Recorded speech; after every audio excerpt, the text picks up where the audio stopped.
Monsieur le Président, hier, j'ai posé une question lors de la période de questions des membres du Conseil et j'ai été surpris par la réponse très claire de M. Desrochers, qui tenait en un mot, non, mais quand même. Je salue parce que souvent, les réponses qu'on nous sert sont tellement nébuleuses, Monsieur le Président, que bientôt, ça va prendre des phares anti-brouillard pour éclairer les séances du Conseil. Il y a une certaine opacité, on l'a dit beaucoup, là, il y a une certaine opacité entourant la finalité de la réforme. Pas sur les moyens sont clairs, on les sait, sont documentés, sont dans les sommaires décisionnels, on a eu une plénière, mais la finalité, elle reste opaque. Je sais, Monsieur le Président, que M. le maire aime répondre au téléphone pour régler des problèmes. Il l'a fait avec les guirlandes du boulevard Saint-Laurent, on le remercie d'ailleurs. C'est correct, je comprends ça. Je comprends ça, que le plaisir d'intervenir pour régler des dossiers, je peux le comprendre parce qu'on le fait. On le fait, nous aussi, à plus petite échelle. Et, Monsieur le Président, le maire semble oublier qu'il y a 1 700 000 personnes qui résident à Montréal et qu'il ne peut pas répondre au téléphone à tous et à toutes.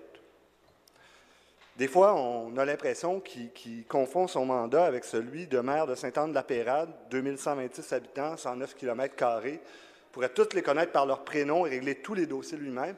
Puis je comprends que ça serait effectivement super. Sauf qu'1 700 000, ça ne se peut pas. Et c'est pour ça qu'il y a des conseillers. C'est pour ça qu'on est 65 ici, puis 103 à Montréal. C'est qu'il peut déléguer une partie de ce pouvoir-là. Hein?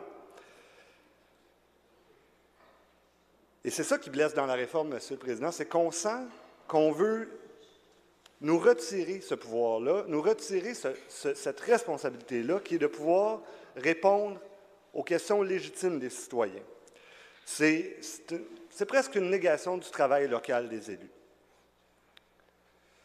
Parce que, soyons honnêtes, je viens de dire qu'il y a 1 700 000 personnes à Montréal, puis le maire ne pourra pas répondre à tous. Alors, là, on dit parfait, c'est la ville-centre et les hauts dirigeants et les hauts fonctionnaires de la ville-centre qui vont paramétriser, puis tout ça va être mieux. Mais en tout respect, Monsieur le Président, ce n'est pas les directeurs qui sont venus tantôt en plénière, qui vont le jeudi soir aller à une rencontre de parents d'une école primaire de quartier, ou le samedi matin à une rencontre de ruelle verte de résidents inquiets de la circulation sur leur rue. Hein? Je pense qu'on sait ça, là. Ça, c'est des élus qui font ça. Je serais infiniment surpris, et jusqu'à preuve du contraire, qu'un directeur de la Ville de Montréal qui travaille à l'hôtel de ville là, aille au comité des amis du parc Père Marquette Sud un samedi matin de 11h à midi, écouter les préoccupations sur l'apaisement de la rue des Carrières et de la rue Marquette. Ça serait très surprenant. Et si jamais c'est une transformation qui est visée dans la réforme, accueillons-la, mais dites-le nous. Parce que moi, je n'ai pas vu que ça venait de pair avec un temps supplémentaire bénévole de nos directeurs. Alors, c'est nous qui le faisons, ce travail-là. C'est nous qui sommes attentifs à la communauté. Ce que le maire fait en prenant le téléphone avec des grands dossiers, nous, on le fait.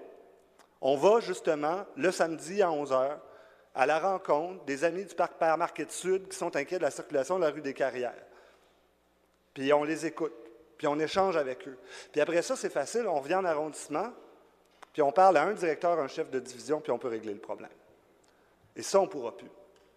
Parce que le processus, il va être pogné dans la machine à saucisses. Puis on va faxer ça au central, là, puis ça va se perdre dans les limbes nébuleuses. Et pourquoi ça va se perdre, Monsieur le Président? Parce que des demandes comme ça, il va y en avoir beaucoup. Des fois, ça donne l'impression qu'à entendre l'administration, qu'il y a juste Rosemont, la petite patrie, puis le plateau qui sont entichés des mesures d'apaisement de la circulation. C'est vrai qu'on en parle énormément, mais tout le monde en fait. J'ai été me promener à Saint-Laurent chez M. Allen de Souza dans les dernières années. Il a complètement transformé son arrondissement. On ne peut plus circuler dans les rues locales. La circulation est faite pour être sur les artères. Il y a énormément de verdissement, il y a énormément de mesures d'apaisement. On ne peut pas aller dans les rues locales, là, s'amuser à traverser Ville-Saint-Laurent d'un bord à l'autre en passant par des petites rues. Dans chaque Maisonneuve, M. Ménard, vous en faites énormément. Vous en avez encore beaucoup à faire.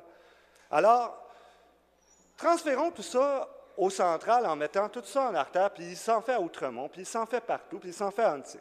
Alors, transférons tout ça au central, et demain matin, tout le monde a ses projets prévus pour 1 demi-million, 600 000, 400 000, puis là, on va tout faxer ça. Et là, ça va pas. Vous savez très bien ce qui va arriver, le fax va jammer, puis ça ne se fera pas.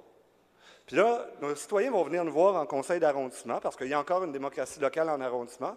Ils vont nous demander où vous en êtes avec les dos d'âne que j'ai demandé sur la rue Chambord. qu'on a demandé, on est 50, là, vous avez déposé une pétition, M. Limoges, vous étiez venu nous voir.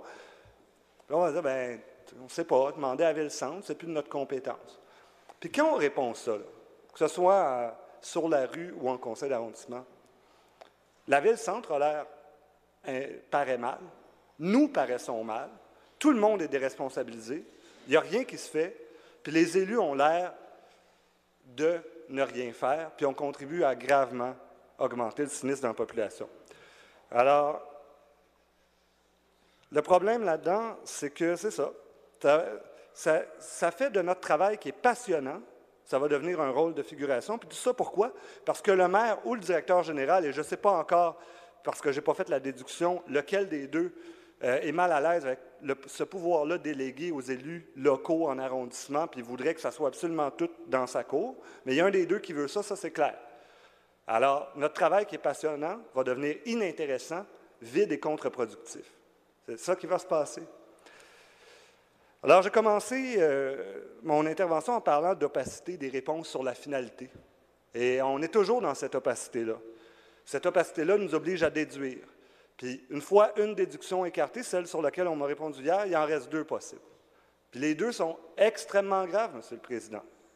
La première, c'est que soit le DG, soit le maire ne fait pas confiance en ses élus locaux, en ses maires d'arrondissement, en ses conseillers de la ville, puis ne veut plus qu'ils fassent du travail de proximité.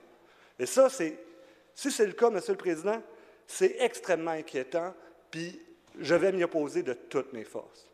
Et la deuxième possibilité, c'est que le maire est complètement nébuleux dans ses réponses parce qu'il ne comprend pas lui-même sa réforme. Et ça, M. le Président, c'est pour la gouvernance de Montréal que c'est grave. Je vous remercie.